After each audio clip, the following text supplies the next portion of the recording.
Last one.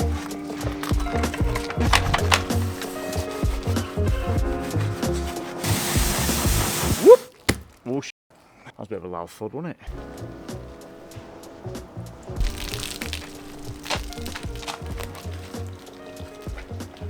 Here's another one for you. I'm not a massive fork and knife type of guy. I'm a very spoon sort of guy. With pasta? Yeah. With spaghetti? Yeah. How do you eat spaghetti with a spoon? I just woof it in, chop it up, woof it in, job done. I've got other things to do with my life than piss about with my little knife and fork and then spin it round my fork, and get it up, get it in, get it done.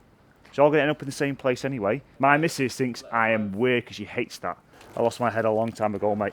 So a great one for me when it comes to my buckets is I'm going to pick two areas around the car. So for example, my buckets were sort of at the front end of the car, so I'll do like front and then the side, maybe half the roof, and then work my way around, go back and forth between where those buckets, my wash and rinse buckets are placed. Then, instead of walking around all the way around the car every odd metre, place it down, don't be bothering doing that. Take it from one side of the car to the other side of the car, and then do other side or back, or vice versa if it's more convenient for you. Does that make sense, Tom? You can get buckets on wheels, and they're pretty decent, but you're not always going to find and work, definitely if you're not mobile anyway, a place or driveway or, you know, it's always going to be super smooth and flat level ground. Sometimes, mate, I'm working on hills on people's driveway. If I have buckets on the wheels, I'm like, just go down the frigging hill, won't they? I'll just do what the window cleaners do, mate, and just have a squeegee. You go out.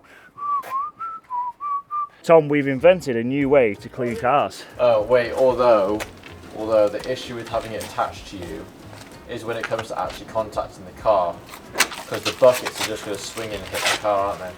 Somebody else, go and do it, film it, tag me in it, so I can watch it. Nice. You want to watch it?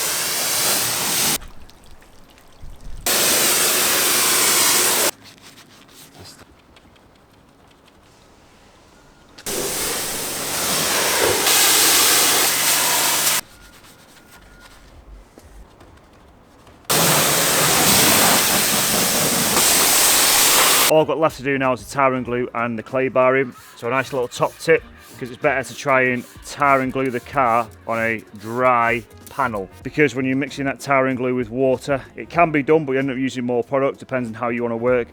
I've just been using this method quite recently and it's working quite well. Bit of a rinse aid on the major parts where you get your tar and glue.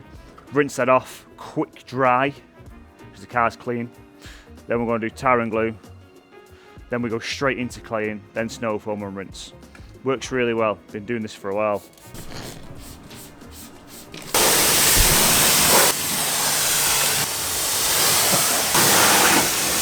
Absolutely bloody lovely. I'm still using the Rag Company's drying towel, the red one.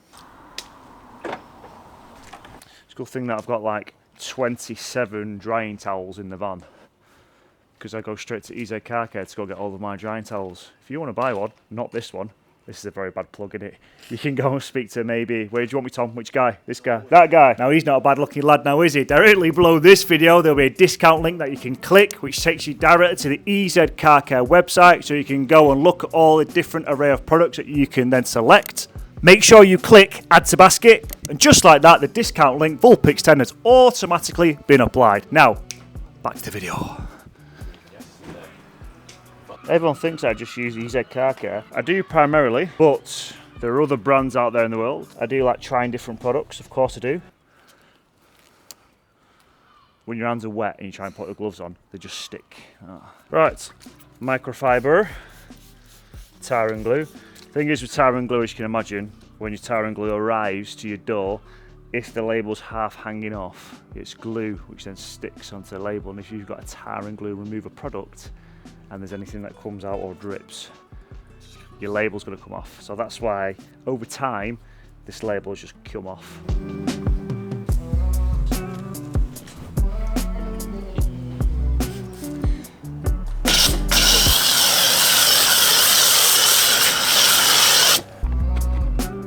Feels alright now, don't feel too grabby. There's a little bit but not a lot.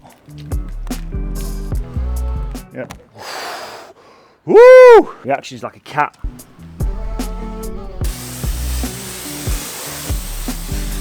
on the next YouTube channel video, you see me holding like, I don't know, a crossbow, you can sort of guess why. Actually, no, not a crossbow, it's got to take too long to reload. AK-47. Can't get hold of one then, mate. No, I've got it.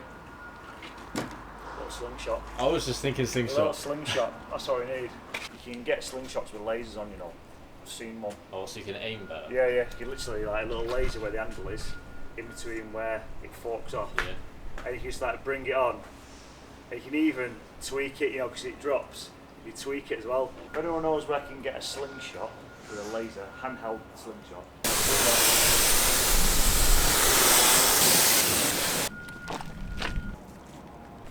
Guys, leave in the comments because I've got a new video idea for you. Me and Tom were talking about all these dealers and, you know, what their practices are like, which I think is very unfair for people for new cars. Do I apply to some dealership, BMW, Audi, Mercedes, whatever it is, or all of them, right? Do I infiltrate them? Do I expose them? Do a proper full expose on what they're doing, bad practices, all that type of stuff? Do I do that or not? Would you watch that? Just comment yes.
Get some reps in between polishing.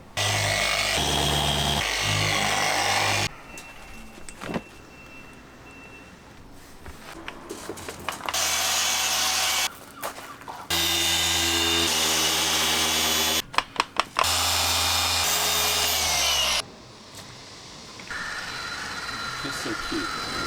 So a little tip if you don't know this already, I've used quite a bit of compound there, but it is what it is. But if I just went straight in with my working speed straight away, all that compound I was using, because I did use a little bit too much, it's just got to go everywhere, alright? So it's always good practice.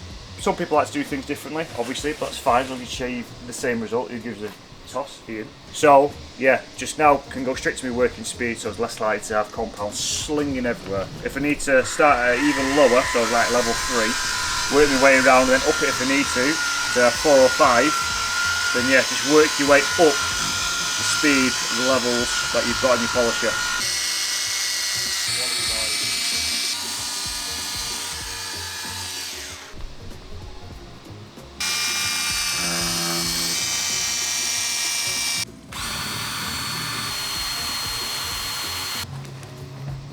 Finally, the polishing has been done. Well, there's some still little bits that I've got to undo, but most of it's been done anyway.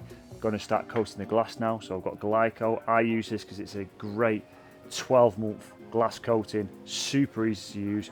Put it on, wait 5 minutes, buff it off, done. It's brilliant. Put it on, even on the wing mirrors as well. Any bits of glass, get it on, 5 minutes, buff it off. Don't have to use that much, by the way, guys. I was just being a little bit more, how can I put it? Bit more flavour. I could take this back wiper off to try and get access to around there, or I could use, you know, a bit of ingenuity, spray a bit into a microfiber cloth, and then get it on that way. Yeah. Also, I want some on there anyway because I want to get it onto my wiper. I don't know who I learnt this off. Can't remember who did, but I learnt this off somebody. Might have been Nathan. It's always Nathan. Must have been Nathan. Like that. get it onto your back wiper. You know, takes all the crap off, and then another bit, buff that off. Yeah, nice and clean. Lovely. Gotta give that 5 minutes, then we'll buff off. Now, as you can see, that Glyco Glass product has been buffed off. It is good to just quickly once over it. If you do see a bit of cloudiness with this product, I have found this out. Little top tip, just go over it again. 5 minutes and then buff off, and it's always fine. But sometimes if you've left it on for too long, you've missed a bit, you've gone over with a fresh pair of eyes, whatever it may be, just again, a bit more product, a little bit of buff, and you're just good to go. Let me show you actually how hydrophobic it is. I mean, look at that, it's instant. So imagine you're driving at 20-30 mile an hour, and that's just going to bead straight off. Perfect for, you know, typical British UK weather, eh? Actually, when you think about it, that's a cheeky little product review video for you, innit? And a little how-to all-in-one. But if you do want a more in-depth review, don't know why you'd want one, but if you really, there's enough people that really want it, then I'm sure I can do it. I mean, I think I've explained that one quite well, and to be honest, what more can I really say, to be honest? There you go. Lovely. And before Ian cries at me in the comments, all right, I'm going to get the lip of each window, all right, because I do like to do this last, all right. There you go. Give that 5 minutes. Other one. There you go. Do the other side. Give it a bit of time. Buff away, Ian. All right. Eagle-eyed viewer.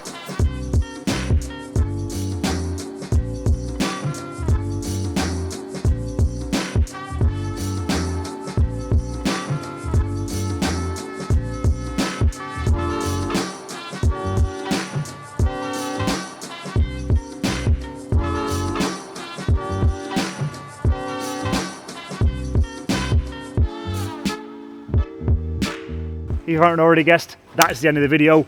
Cut, like, subscribe, all that type of stuff. Please feel free to leave a comment. I do read them all, and I will reply to all of them, no matter what it is. Even Ian, I reply to even Ian's comments. Thanks for watching. As always, love you all. Apart from Ian. Ian can f right off.